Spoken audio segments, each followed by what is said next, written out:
Hizi ndo dalili ambazo ukiziona basi jua mwili wako unahitajika kusafishwa, yani una sumu nyingi mwilini. Namba moja, uchovu wa mara kwa mara.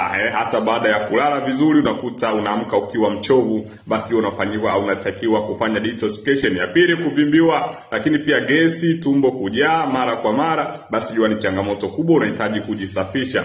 Ngozi kuwa na vipele, chunusi, harufu mbaya, lakini pia kuwa na mabaka kwenye ngozi, basi jua unahitaji kufanya detoxification kwenye mwili wako. Lakini pia kichefuchefu, kinywa kutoa harufu mbaya kwa muda mrefu, ulimi na rangi kuwa nyeupe kwenye ulimi, basi jua unahitajika kujisafisha. Lakini pia kushindwa kuzingatia, unasahau mara kwa mara, kichwa chako kizito, mara kinauma, basi jua unahitajika kufanyiwa detoxification. Lakini pia nyingine tunasema hamu ya vyakula vyenye mafuta na sukari kupita kiasi, jua sumu mwilini. Lakini pia